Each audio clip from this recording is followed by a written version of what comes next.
जंगल परिवेश और जलवायु परिवर्तन विभाग आर्थिक सहायतार पारादीप माछधरा बंदर निकट में निर्माण होगापाई जाउछि राज्यर प्रथम कंकड़ा जाल उत्पादन केन्द्र। प्राय 1 एकर 13 डिसिमिल जगार निर्माण करा 2 कोटी 81 लाख टंका खर्च करा प्राय 5 लाख उत्पादन क्षमता रहिबो। यहा फल ओडिशार कंकड़ा चाषी को और कंकड़ा जाल चेन्नई स्थित राजीव गांधी जलजीव केन्द्र पर निर्भर करने को पड़ोनी। जंगल मंत्री गणेश राम सिंह खुंटिया यह प्रकल्पर चुक्तिनामा स्वाक्षर को अनुमोदन देइछंती। कंकड़ा जाल उत्पादन केन्द्र स्थापन नहीं खूब शीघ्र एक त्रिपाक्षिक चुक्ति स्वाक्षरित होगापाई जाउछि। एही चुक्तिनामा अनुसार जंगल परिवेश और जलवायु परिवर्तन विभाग आर्थिक सहायता प्रदान करिबो। राजीव गांधी जलजीव केन्द्र प्रदान करिबो वैषयिक सहायता।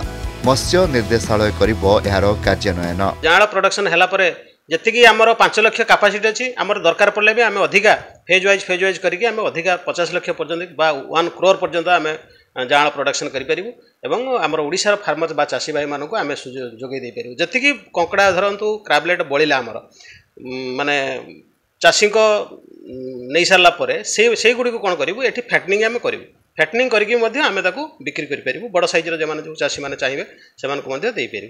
यह गोटे बहुत बड़ बढ़िया प्रोजेक्ट सरकार स्वागत योग्य पदक्षेप कहीं कंकड़ा जेहेतु जो जाल ये उत्पादन हम निश्चित भाव में सी कंकड़ा गुड़िक आमर सारा ओडिशा को जोगान करा सबू समस्त आम ओडिशावासी कंकड़ार कंकड़ा खाई पारे जोटा कि बाजार में उपलब्ध हम मत्स्यजीवी माने उपकृत हेबे।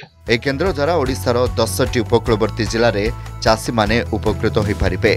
पारादीप माछधरा बंदर आखपाख अंचल कादुओ कंकड़ा उपयुक्त स्थान। एही श्रेणीर कंकड़ा मानक मुख्यतः खार जल मधुर जल लुणिया जल बहुत सहायक होता है। कंकड़ा चाष प्राय एठी कोठी नाही आमे ट्रेनिंग पदा को जाउथुलु दूररू आमे सबु पिला भी जाई पारु नथिले कार कौन कार्यक्रम अच्छी एठी अलग चाष कर छाड़ी जाई परिबेनी आम निकटस्थ आसिक आम शिक्षा नहीं पारू।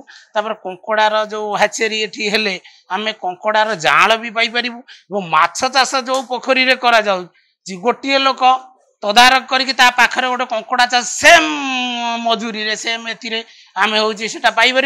युवपीढ़ी माने आवरी माछ चाष ऊपर को जाई परिबे कारण कंकड़ा चाष गोटे बहुत लाभदायक चाष बहुत कम परिश्रम जेहेतु यहाँ उपकूल रिजन अच्छी तार खाद्य भी आमको बहुत सस्तार मिल वेस्ट हो जाता माछ गुड़ाक आम देकी खाद्य देकी बढ़ाई पार। माछर अच्छी कंकड़ार सुविधा प्राय ओडिशा ना तेना आम कंकड़ा जाल कि जाल पाइबू एठू हाचेरी हेले जाल पाइबू ट्रेनिंग भी पाइबू आम ओडिशा चाषी बहुत गुण उपकृत हे। जो जाल को किणवाई चाषी मैंने हजार हजार टंका खर्च करी अन्य राज्य उपरे निर्भर करने को पड़ूला एबे पारादीप रे से जाल को सुलभ मूल्य रे पाई परिबे चाषी।